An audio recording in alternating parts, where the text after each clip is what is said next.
Facsimile number 2 of the Book of Abraham is a type of document called a hypocephalus. The term hypocephalus refers to a piece of late period and Ptolemaic funerary equipment. It is specifically an amuletic disc made of cartonnage, bronze, textile, or rarely from papyrus and even wood, emulating a solar disc. The name was coined by modern Egyptologists beginning with Jean-François Champollion and comes from Greek meaning literally under the head.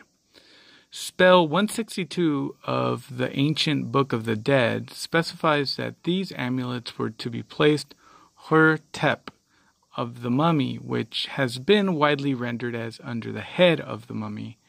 A more technically correct translation of the Egyptian phrase appears to mean at the head or besides the head or besides the head of the mummy, meaning at very least in some proximity to the deceased. Today, there are 158 known hypocephali which have been catalogued and or published. Based on their attested chronological and geographical distribution, it is clear that the hypocephalus did not become a widespread funerary object in ancient Egypt.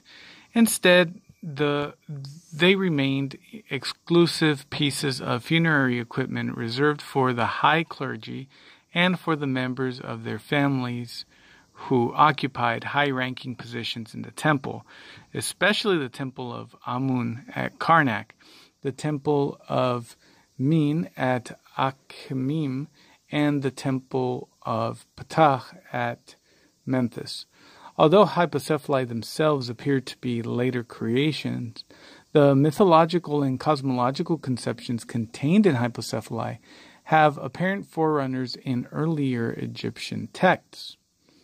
According to spell 162 of the Book of the Dead, hypocephali served a number of important purposes: to protect the deceased in the afterlife, to provide light and heat for the deceased, to make the deceased appear again like one who is on earth, and to ultimately transform the deceased into a god.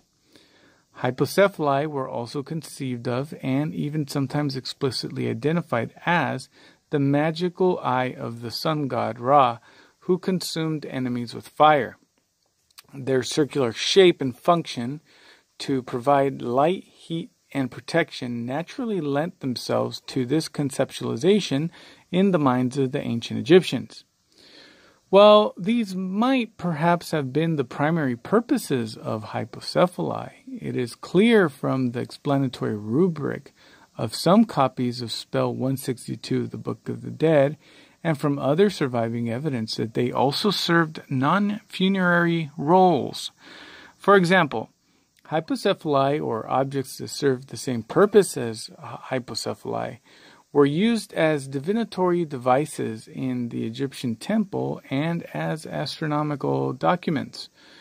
This is especially significant since Joseph Smith's interpretation of facsimile 2 draws connections to the temple and several astronomical elements. Hypocephali also share a conceptual link with temple gates.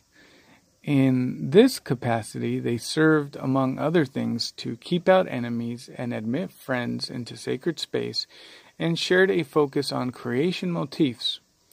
Once again, this parallels some of Joseph Smith's explanations of facsimile 2, which emphasize creation.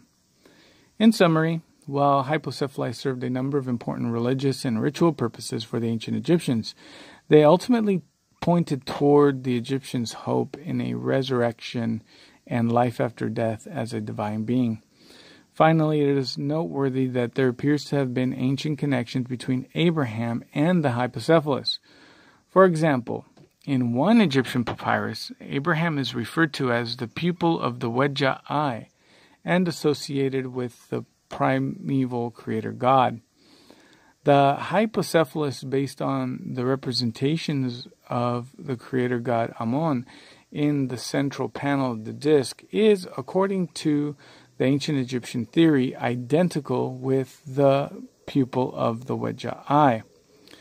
Michael D. Rhodes has also drawn attention to a possible allusion to the hypocephalus in an extra-biblical text that prominently features Abraham. Quote, "The Apocalypse of Abraham describes a vision Abraham saw while making a sacrifice to God. In this vision, he is shown the plan of the universe, what is in the heavens, on the earth, in the sea, and in the abyss." Almost the exact words used in the left middle portion of the Joseph Smith Hypocephalus. He is shown the fullness of the world and its circle in a picture with two sides. The similarity with the Hypocephalus is striking.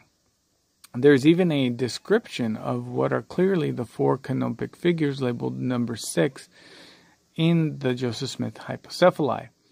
The significance of these documents is that they date from the beginning of the Christian era. They are roughly contemporary with the Hypocephalus and the other Egyptian documents purchased by Joseph Smith, and they relate the same things about Abraham that Joseph Smith said are found in the Hypocephalus and the other Egyptian papyri.